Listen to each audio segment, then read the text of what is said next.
अस्सलाम वालेकुम, welcome to my channel married women diaries. I am doctor Shahida Kanwal. जैसा कि आप जानते हैं, हम प्रेगनेंसी सीरीज लेके चल रहे हैं ताकि आपको इन्फॉर्मेटिव वीडियोस मिल सकें और जो भी प्रेग्नेंट वुमेन हैं, पहली दफ़ा माँ बन रही हैं या जिनको गाइड करने वाला कोई नहीं है, उनके लिए हमारी वीडियोस इन्फॉर्मेटिव हों और प्रेगनेंसी को लेके छोटी छोटी जो परेशानियां हैं उससे वो परेशान ना हो। जैसा कि आप जानते हैं, अब तक 27 वीक्स हो चुके हैं, तो आज का टॉपिक है 28th वीक ऑफ प्रेगनेंसी। आप जानते हैं, मैं आपको बताती हूँ feelings, size of belly, size of foetus, changes in foetus, ultrasound, what should do, what to eat. पहला पॉइंट है फीलिंग। फीलिंग्स में आप महसूस करेंगे पहले फेयरनेस या डिजीनेस, आपको गनूदगी सी महसूस हो सकती है। सेकंड पॉइंट है हार्ट बर्न या इंडाइजेशन। ये पिछले वीक्स में भी सेम ही था, कुछ लकी होती हैं जिनको नहीं भी फील होती। थर्ड पॉइंट है रेस्टलेस लेग सिंड्रोम। अगर ये बहुत ज्यादा हो तो आप सारी रात सो नहीं पाएंगी, तो इस वजह से आप हिम्मत करके लेग स्ट्रेचेस कर लें। फोर्थ पॉइंट है ब्रैक्सटन हिक्स कॉन्ट्रैक्शंस। जब आपकी यूट्रस फुल साइज की होती है तो स्ट्रेच फील होता है, पेट में आपको मेंसेस की तरह की क्रैम्प्स पड़ेंगे या आपको खिंचाव सा महसूस होगा। फिफ्थ पॉइंट है गैस या ब्लोटिंग, गैस या उफारा। सिक्स्थ पॉइंट है ट्रबल स्लीपिंग। आपको सोने में मुश्किल हो सकती है, इसके लिए आपको कुछ वहम होते हैं या आपकी फीलिंग्स की वजह से भी आपको सोने में दिक्कत हो सकती है। सेवंथ है गम्स ब्लीडिंग। जैसे कि मैं बता चुकी हूँ कि ब्लड सप्लाई इंक्रीज होगी जिसकी वजह से मसूड़ों में ब्लीडिंग हो सकती है। 8th पॉइंट है इची बेली। आपको अपने पेट पे, क्योंकि आपका जो पेट है वो स्ट्रेच हो रहा है, बड़ा हो रहा है, जिसकी वजह से आपको स्किन के ऊपर ख़ारिश भी महसूस हो सकती है, लेकिन आपने बिल्कुल भी ख़ारिश नहीं करनी वरना वहाँ पे निशान पड़ जाएंगे, स्ट्रेच मार्क्स बन जाएंगे। आप मॉइस्चराइज रखें अपने बेली को और हाइड्रेट रखें। 9th पॉइंट है स्टफी नोज। आपको अपनी नाक बंद महसूस होती लग सकती है। 10th पॉइंट है मास्क ऑफ प्रेगनेंसी, जिसको हम मिलेज़मा भी कहते हैं। आपकी नाक के ऊपर, चिन पे या लिप्स के ऊपर आपको पिगमेंटेशन सी महसूस हो सकती है। ये सब साइड इफ़ेक्ट है प्रेगनेंसी का। 11th है प्री इक्लेम्पशिया। बाज़ दफ़ा ब्लड प्रेशर हाई हो जाता है 25th वीक के बाद, इसके लिए आपको एहतियाती तदाबीर रखनी है। बहुत ज़्यादा आपने कोई भी ऐसी चीज़ नहीं खानी जो आपका ब्लड प्रेशर बढ़ाए। 12th है ब्रेस्ट टेंडरनेस, छाती का नरम होना, क्योंकि आपकी ब्रेस्ट में न्यू ब्लड वेसल्स बन रही होती हैं और ये लैक्टेशन यानी दूध पिलाने के लिए तैयार हो रही है। 13th है लीकी बूब्स। आपकी छाती में से दूध की तरह का एक गदला सा पानी निकल सकता है जिसको क्लोस्ट्रम कहते हैं। ये भी क्योंकि आपकी छाती बच्चे को दूध पिलाने के लिए तैयार हो रही है, इसके लिए आप नीम गर्म पानी से अपनी छाती को साफ कर लें। 14th है शायाटिका। बाज़ दफ़ा नसें दब जाती हैं क्योंकि यूट्रस ग्रो कर रही है, तो उसके वज़न की वजह से आपकी जो टांगों में शैटिक नर्व है वो दब जाती है, तो आपको पेन होती है। अगर नहीं है तो अब हो सकती है और ज़रूरी नहीं है कि हो, बाज़ दफ़ा नहीं भी होती। 15th है सिम्फिसिस प्यूबिक डिसफंक्शन।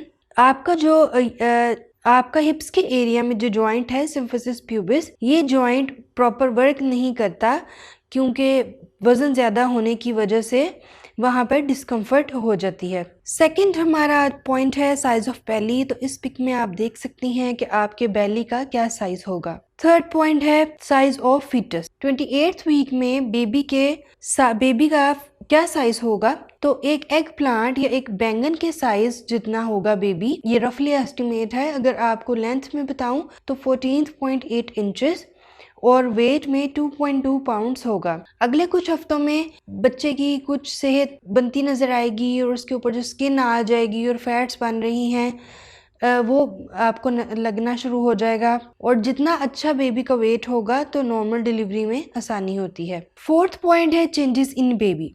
तो 28th वीक में बच्चे में क्या क्या तब्दीलियां होंगी। पहला पॉइंट है baby skin is smooth.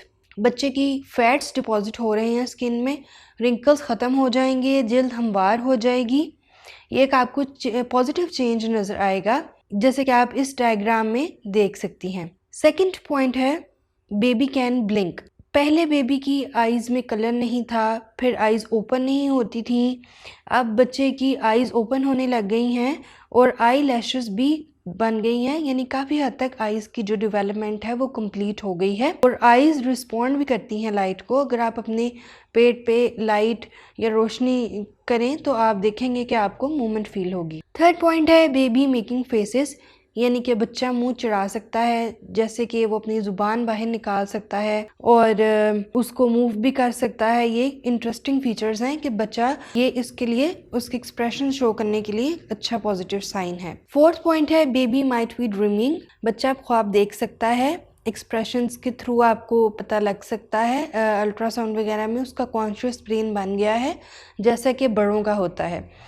Baby सो रहा है तो वो अपनी माँ के बारे में सोच रहा होता है कि मेरी माँ कैसी होगी और वो क्या कर रही होगी, यानी कि उसके ब्रेन की डेवलपमेंट अच्छी बन गई है। फिफ्थ पॉइंट है बेबी गेटिंग इनटू पोजीशन, बच्चा इस वक्त सर नीचे और टांगे ऊपर है, ये बेस्ट पोजीशन है। इसी पोजीशन को हम सीधी पोजीशन कहते हैं और 28th वीक में नॉर्मली बच्चा ये पोजीशन ले लेता है और अगर ट्विंस हैं तो इसी हफ्ते में ही नॉर्मल पोजीशन ले लेंगे। फिफ्थ हमारा पॉइंट है अल्ट्रासाउंड। तो अल्ट्रासाउंड में आप क्या क्या देख सकते हैं, इस डायग्राम में आप देख सकते हैं पार्ट्स ऑफ बॉडी, उसकी नॉर्मेलिटी, उसका हेड, उसकी अबनॉर्मेलिटी। ये 3D अगर आप अल्ट्रासाउंड करवाएं तो उसमें आप बच्चे के फीचर्स भी देख सकते हैं, अगरचे अभी फीचर्स स्वेल होंगे। सिक्स्थ पॉइंट है व्हाट शुड डू, आपको क्या करना चाहिए। तो 28th वीक में आपने RH फैक्टर चेक करवाना है, ये ब्लड रेसिस्ट फैक्टर होता है। अगर ये डिफरेंट हो तो फिर कॉम्प्लिकेशंस हो जाती हैं, जैसे कि